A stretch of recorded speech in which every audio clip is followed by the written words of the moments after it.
तो दोस्तों समझते हैं इंडेफिनिट प्रोनाउन कहते किसे हैं, इंडेफिनिट प्रोनाउन का मतलब क्या होता है। जैसे कि आपको वर्ड से ही यहां पर ज्ञात हो रहा है, इंडेफिनिट का मतलब है नॉट डेफिनिट, जो निश्चित नहीं है। यानी कि वो वर्ड्स, वो प्रोनाउंस जो किसी अनिश्चित व्यक्ति, अनिश्चित वस्तु, अनिश्चित स्थान का बोध कराने के लिए यूज किए जाते हैं, प्रयोग किए जाते हैं, वो आपके इंडेफिनिट प्रोनाउन कहलाते हैं। कौन कौन से वो वर्ड्स हो सकते हैं, पहले एक सेंटेंस के द्वारा जान लेते हैं। सेंटेंस आपके सामने मैं लिखता हूं यहां पर, आई मेट राम। अब आप देखिए ये जो सेंटेंस है, आप समझे, आप कहेंगे कि इसमें तो आपने पर्टिकुलर पर्सन कर दिया, ये तो राम है, ये तो नाउन है, और ये तो क्या है, ये पर्टिकुलर नाउन हो गया, प्रॉपर नाउन हो गया ये तो तरीके से। लेकिन बात करेंगे हम कि अब चूंकि प्रोनाउन कौन से वर्ड्स होते हैं जो नाउन की स्थान पर यूज किए जाते हैं। अब यहां पर नाउन के स्थान पर यूज करने के लिए मैं एक और सेंटेंस लिख रहा हूं, आई मेट समवन। अब आप इस सेंटेंस में देखिए, मैंने राम की जगह, इन प्लेस ऑफ राम, मैंने क्या यूज कर दिया, समवन यूज कर दिया। मैं राम से मिला था, निश्चित व्यक्ति था। मैं किसी से मिला तो ये क्या हो गया, ये अनिश्चित हो गया, ये डेफिनिट नहीं रहा, नॉट डेफिनिट हो गया। तो यानी कि ये जो वर्ड है वो राम की जगह पर यूज किया गया है, ये वो वर्ड है जिसे हम इंडेफिनिट प्रोनाउन कह रहे हैं, यानी कि इस ये डेफिनिट नहीं है। तो दोस्तों इस तरह के अनेक ऐसे वर्ड्स हैं जो कि इंडेफिनिट प्रोनाउन के रूप में यूज किए जाते हैं, उन्हें समझ लेते हैं। तो साथियों अब हम समझते हैं कि इंडेफिनिट प्रोनाउन के वो 4 पिलर कौन कौन से हैं जिससे और डिफरेंट वर्ड्स हम बना सकते हैं और डिफरेंट प्रोनाउन हम बना सकते हैं। आइए उन्हें समझते हैं, उन 4 पिलर्स को। ये वो 4 पिलर्स हैं, आप देख सकते हैं यहां पर। पहला जो पिलर है जिसका नाम है ऑल, सब या सब कुछ का सेंस आता है, और इससे बहुत सारे वर्ड फॉर्म किए जा सकते हैं जो कि पर्सन को रिप्रेजेंट करते हैं, जो कि प्लेस को रिप्रेजेंट करते हैं, और जो कि थिंग को रिप्रेजेंट करते हैं। कौन से वर्ड है साथियों, एवरीबॉडी वो वर्ड है जो इससे बनता है। ऑल का सेंस आता है इसके अंदर, एवरीबॉडी का मतलब है complete quantity, complete sense, complete एक नंबर, एवरीवन हर व्यक्ति, हर एक व्यक्ति। अब देखिए यहां पे एवरीवेयर हर स्थान, एवरीथिंग हर वस्तु, यानी कि ये ऑल का जो सेंस है कंप्लीट एक क्वांटिटी, कंप्लीट एक नंबर, लेकिन वो फिर भी अनिश्चित, फिर भी इंडेफिनिट को शो कर रहा है। अब हम बात करेंगे सम की। सम एक ऐसा वर्ड है जिसका सेंस आता है कुछ या कोई का सेंस इसका आता है, और मैं आपको बता दूं ये असर्टिव या इंटेरोगेटिव सेंटेंसेस में यूज हो सकता है। और इससे कितने वर्ड्स आप बना सकते हैं पर्सन को रिप्रेजेंट करने के लिए, समबडी या समवन, कोई व्यक्ति, कोई इंसान, ये एक वर्ड है। इसी तरीके से प्लेस को देखिए, कोई स्थान, कहीं पर, समवेयर का मतलब है कहीं पर, थिंग, समथिंग, कोई वस्तु, कुछ वस्तु, ये रिप्रेजेंट करने के लिए इसका यूज हुआ है। अब हम बात करेंगे एनी की। एनी का मतलब होता है कुछ या कोई, नेगेटिव सेंस मीनिंग दिमाग में आती है जब हम एनी की बात करते हैं। ये नेगेटिव वर्ड को शो करता है, यानी कि ये असर्टिव और इंटरोगेटिव दोनों में यूज हो सकता है, और इससे मिलकर भी वो वर्ड्स बनते हैं जो पर्सन, प्लेस और थिंग को रिप्रेजेंट करते हैं। पर्सन को रिप्रेजेंट करने वाले वर्ड्स होते हैं एनीबॉडी कोई व्यक्ति, एनीवन कोई, एनीवेयर कहीं पर जा सकते हो, एनीथिंग कोई वस्तु। अब हम बात करें नन की। नन का मतलब है कुछ नहीं, नेगेटिव सेंस। चाहे हम इनका यूज भले ही अफर्मेटिव सेंटेंस में करें, पॉजिटिव सेंटेंस में करें, लेकिन इनका जो मीनिंग होगा वो नेगेटिव मीनिंग होगा। अब हम बात करेंगे वो कौन से वर्ड्स है जो इससे फॉर्म किए जा सकते हैं, वो कौन से वर्ड्स है, इंडेफिनिट प्रोनाउन है जो कि पर्सन को रिप्रेजेंट करने के लिए यूज होता है, नोबडी और नन। जो प्लेस को रिप्रेजेंट करने के लिए यूज होता है वो होता है नोवेयर, कहीं भी नहीं, और जो थिंग को रिप्रेजेंट करने के लिए वो वर्ड होते हैं वो नथिंग, यानी कि कोई वस्तु नहीं। तो आपने देखा हमने 4 पिलर्स, इंडेफिनिट प्रोनाउन के पहले 4 पिलर्स को डिफरेंट इनके फॉर्म्स में यूज किया है।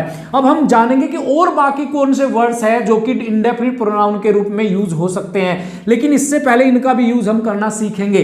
दोस्तों अब बेस्ट 21 एग्जांपल्स के द्वारा इंडेफिनिट प्रोनाउन के यूज को सीखते हैं। चलिए देखते हैं। सबसे पहले मैं बात करता हूं कि किस तरीके से हम पॉजेसिव प्रोनाउन या पॉजेसिव वर्ड्स यूज करते हैं इनके साथ में। अगर मैं बात करूं एवरीबॉडी, यहां पर आप देख सकते हैं कि ये एक इंडेफिनिट प्रोनाउन है, लेकिन अगर मैं इसके पोजेशन की बात करता हूं तो ये क्या करता है, ये सिंगुलर को रेफर करता है। ये सिंगुलर वर्ड है, और सिंगुलर वर्ड होने के बाद ये यहाँ पर या तो अगर ये मेल बीइंग है तो हिज यहाँ पर आएगा, और अगर ये फीमेल बीइंग को शो करता है तो यहाँ पर हर आएगा। साथियों ये याद रखना है, जब भी एवरीबॉडी हो, एवरीवन हो, तो उस समय हम उनके पॉजेसिव के रूप में हिज या हर का ही प्रयोग करेंगे, दे का यूज नहीं करेंगे। उनके पोजेशन में ना तो इट का यूज करेंगे क्योंकि वो वस्तु नहीं है, वो प्राणी है, और जब प्राणी है तो वो सिंगुलर को रेफर कर रहा है, और सिंगुलर रेफर कर रहा है तो हम उसके लिए हिज का ही यूज करेंगे। अगला सेंटेंस देखिए, यहाँ पर एवरीथिंग है, यहाँ पर वस्तु को रेफर कर रहा है ये प्रोनाउन। तो जब हम इसका पॉजेसिव यूज करेंगे तो वस्तु के प्रोनाउन के लिए हम क्या करते हैं, इट्स को लेते हैं, यानी कि हम इट्स इसका जो है पॉजेसिव वर्ड है जो कि यहाँ पर यूज होगा। हम बात करते हैं somebody has stolen my watch। तो आप देखिए यहाँ पर ये somebody वर्ड है, ये मैं यहाँ पर बताना चाहता हूँ कि ये एक इंडेफिनिट प्रोनाउन भी है। दूसरी बात, ये सिंगुलरली यूज किया गया है, और इसके साथ जो वर्ब आएगा, ये जो वर्ब है, ये वर्ब भी आपका सिंगुलर ही होगा। क्या होगा साथियों, ये भी आपका सिंगुलर ही होगा। ये बात आपने समझनी है। सिंगुलर, ये सारे जो वर्ड है, everybody, everything, somebody, something, anybody, anything, तो ये सारे वर्ड जो है रिप्रेजेंट करते हैं सिंगुलर। जब ये नाउन को रिप्रेजेंट करते हैं, सिंगुलर प्रोनाउन को रिप्रेजेंट करते हैं, उस समय इनके साथ में जो वर्ब आता है वो भी सिंगुलर ही होगा। दूसरा अगला सेंटेंस देखिए, समथिंग इज मिसिंग। तो यहाँ पर समथिंग भी सिंगुलर ही एक प्रोनाउन है, एक सिंगुलर इंडेफिनिट प्रोनाउन है, और इसके साथ जो इज वर्ब है ये भी आपका सिंगुलर ही वर्ब है, ये आप देख सकते हैं। आगे देखिए, नो वन हेल्प मी। यहां पर ये एक पॉजिटिव सेंटेंस है, एक अफर्मेटिव सेंटेंस है, और इसमें नो वन का जो यूज है ये जो है एक नेगेटिव सेंस है। क्या सेंस है इसकी, नेगेटिव सेंस है इसकी, तो इसलिए इसका यूज यहां पर हुआ है। Some are born great. देखिए, सम जब रेफर करता है प्लूरल काउंटेबल नाउन को, सम जब भी प्लूरल काउंटेबल नाउन को रेफर करेगा उस समय उसके साथ में हम प्लूरल वर्ब का यूज करेंगे। कहीं का यूज करेंगे साथियों, प्लूरल वर्ब का यूज करेंगे। आगे सेंटेंस देखिए, फ्यू वर हर्ट। ये काउंटेबल, ये काउंटेबल प्लूरल नाउन को रेफर कर रहा है। काउंटेबल प्लूरल ये एक इंडेफिनिट प्रोनाउन को रेफर कर रहा है, तो यहाँ पर इसके साथ में जो वर्ब आएगा वो भी प्लूरल ही होगा। आप देख सकते हैं ये वर्ब भी आपका प्लूरल ही है।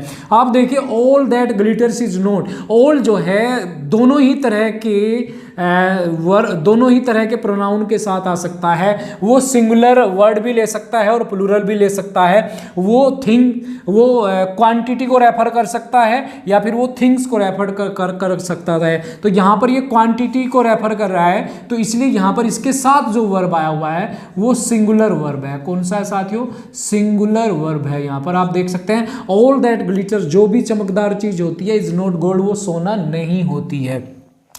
One should do one's duty, बहुत ही इंपॉर्टेंट सेंटेंस है और हजारों एग्जामिनेशन में नहीं लाखों बार ये एग्जाम का पार्ट रहा है। आप देखें यहाँ पर मैंने वन को एज ए सब्जेक्ट यूज किया है। याद रखने की बात है, वन क्या है, एक इंडेफिनिट प्रोनाउन है और एज ए सब्जेक्ट यूज होता है जब इसका सेंस लेकिन एक नहीं आता। याद रखने की बात क्या है, यहां पर इसका सेंस एक नहीं है बल्कि हम या कोई है, या तो हम है या फिर कोई है। तो जब इसका sense as a subject use होगा और इसका सेंस एक ना हो, उस समय इसका जो पॉजेसिव केस होगा वो वंस होगा। क्या होगा साथियों, वो वंस होगा। ONE और एपोस्ट्रोफी S, वन के साथ में वंस लगेगा। जिस तरीके से ही के साथ लगता है हिज, आई के साथ लगता है माई, यहां पर एवरीबॉडी के साथ लगा हिज या हर, इसी तरीके से वन के साथ लगेगा ones. One should do one's duty, हमें अपना कर्तव्य पूरा करना चाहिए, हमें अपने कर्तव्य निभाना चाहिए। तो यहां पर ये पोजेशन केस है, इसका याद रखने की बात है। Everybody does his work don't they. अब मैं यहां पर बताना क्या चाहता हूं, जब आप क्वेश्चन टैग जो सेंटेंसेस होते हैं जहां पर पर्सन पूछा जा सकता है दूसरे पार्ट में, वहां पर एवरीबॉडी या एवरीवन के साथ में जब क्वेश्चन टैग बनेगा तो वहां पर दे यूज होगा। ये याद रखने वाला पॉइंट है साथियों, ये दे यूज होगा। यहां पर हिज या हिम यूज नहीं होगा या हर यूज नहीं होगा, यहां पर दे यूज होगा। याद रखेंगे आप। अगला पॉइंट है एवरीथिंग।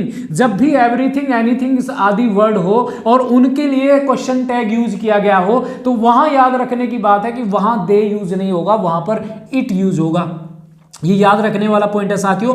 कि एवरीबडी या एवरीवन के साथ क्वेश्चन टैग में दे यूज होगा और एनीथिंग या एवरीथिंग या समथिंग के साथ में क्वेश्चन टैग में इट यूज होगा, ये आप याद रखेंगे। अगला सेंटेंस देखिए, all the boys were present.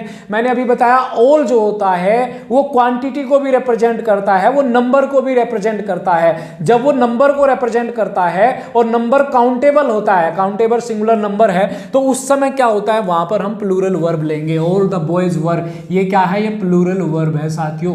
अब अगला देखिए आप, ऑल द मिल्क, ये क्या है, ये सिंगुलर अनकाउंटेबल नाउन है। तो जब हम ऑल का यूज सिंगुलर अनकाउंटेबल नाउन में करेंगे उस समय जो वर्ब आएगा वो भी सिंगुलर ही होगा।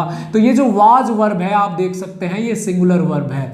अब आप देखिए, आई बोट सम बनानाज और I didn't by any bananas. तो यहां पर ये दो सेंटेंस मैंने यूज किए हैं और यहां पर सम और एनी का प्रयोग सिखाया गया है। सम का मतलब है कुछ, कोई का सेंस होता है और ये पॉजिटिव या इंटरोगेटिव सेंटेंस में यूज होता है। नेगेटिव सेंटेंस में सम का प्रयोग नहीं किया जाता। याद रखने वाला पॉइंट है साथियों, जब भी आप नेगेटिव सेंटेंस बनाए उस समय सम का यूज ना करें, लेकिन जब नेगेटिव सेंटेंस बनाए वहीं पर इसी के सेंस में एनी का यूज होगा। मैंने कोई केला नहीं खरीद, मैंने कोई केले नहीं खरीदे, मैंने कुछ केले खरीदे और मैंने कोई केले नहीं खरीदे। अगला सेंटेंस देखिए, Ram can do this, Ram can do this, others can go home. Other भी एक जो है इंडेफिनिट प्रोनाउन है और इसका यूज हम इस तरीके से कर सकते हैं, राम इसे कर सकता है, बाकी अपने घर जा सकते हैं। तो बाकी के सेंस में या दूसरों के सेंस में अदर्स का यूज होता है। आगे देखिए, अदर, यहां पर अदर्स यूज है लेकिन यहां पर अदर यूज है। वन और अदर, एक या दूसरा, हम में से कोई भी, विल बी देयर वहां पर रहेगा, या तो एक या फिर दूसरा वहां पर रहेगा।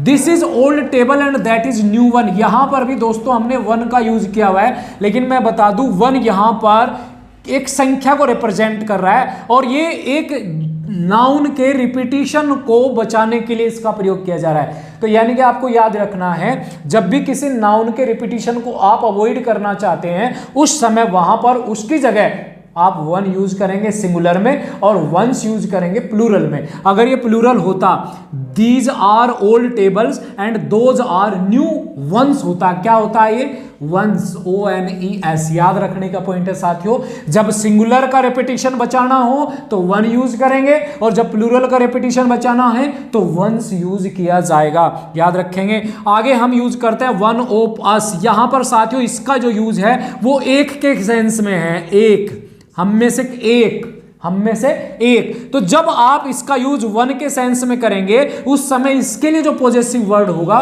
वो हिज या हर होगा। क्या होगा साथियों, हिज या हर होगा।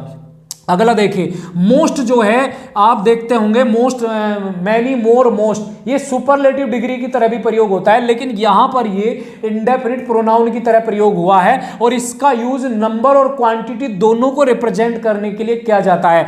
आपको याद क्या रखना, जब ये नंबर को रिप्रेजेंट करेगा और प्लूरल नंबर होगा तो इसके साथ जो वर्ब आएगा वो भी प्लूरल ही होगा।